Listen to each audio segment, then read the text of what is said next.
So one of the really important things that I think most people kind of get now is that if you have a business or a brand or whichever, it's both what people kind of see and think about you, but actually there's so much that you can do to control what you put out into the world. There's the visuals, in terms of the photography that you pick, your cameras, what you write, all that kind of stuff. You've got your website, you've got the stuff that you comment on, so actually the circles that you interact in and the communities that you kind of help nurture and work on, that kind of thing. But the truth is, for every different business, you all have different aims and goals, that it's really important to find what we call tone of voice. And basically, if you don't know what that means, that's essentially, it's one way to communicate who you are.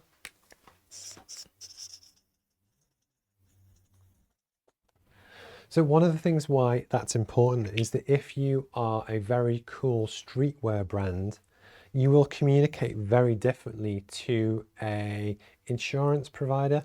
So an insurance provider might be very to the point, very factual, very legalistic in its text, and even probably in the font it uses and how it communicates its message. If you're a cool streetwear brand, you might use more common speak and tech speak or whatever. I'm old now, so I don't know. But the point is, the way that you communicate will be different. It could be in Snapchat stories, it could be in lots of kind of different stuff. But what's interesting and why it's important is that everything we're talking about is about how you can be authentically you. And that's essentially what people buy into. So it's authenticity. And the reason why that's a challenge is that in my day job as a management consultant, when people hire me to do stuff, a lot of stuff that I work on is marketing and sales strategy. And one of my companies, and I'll name check them, called Time to Act PLC. Basically, we're planning to float on the stock market later in the year. The guy, Chris Hemingway, who basically is the executive chairman, is former MD of Lehman Brothers. Rarely top chat, but he's a lawyer by trade. And we had a chat just yesterday about how the text and the language that we use as a company and how and why we want to do it a certain way. And what was fascinating is that how that was different to the way I do my own stuff, which obviously I do naturally. And then one of my other companies is a company called Westray Recruitment, which is a fantastic business, but we purposely go in the more relaxed style. But with Westray, I've worked with the guys for almost like 2 years now. So when I write all their content and their copy and their stuff, I know exactly what to say and not say, that I can almost be that brand as we put that out into the world and what images we choose and how we want to look and feel and stuff. But when you start to do that with a new client, it's often difficult because you have to find the voice, find out actually what it is that the people want to say, what is the message, how do they want to communicate it, because basically certain people want it very short and snappy and factual. And it's how you kind of do this, but even to do with the imagery that you pick.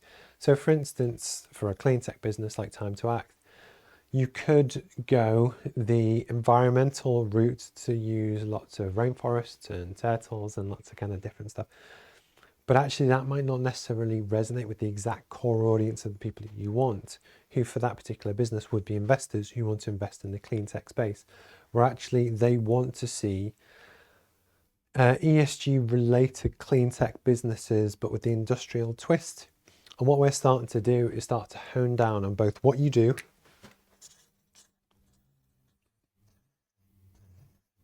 and then also what you not do. So tick and cross. Yeah, so what you do and also what you don't do is equally as important, because any business, you would never get that really posh, stuffy insurance firm talking about a skate park and some new apparel or whatever, the X Games.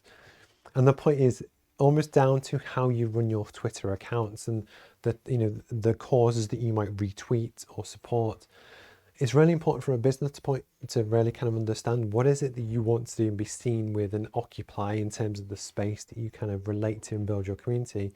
But then likewise, what do you also not do, that although it still might fit into the sphere of clean tech and the environment, not to get lost too much in going the environmental route to do with deforestation if it doesn't align with the mission, to lose focus. Does that make sense? So it's not that it's not important to you, but it's almost your tone of voice is the way that you communicate, what you communicate, how you do it, but then likewise within your kind of wider brand, the stuff that you associate with and get involved with and stuff is really kind of important.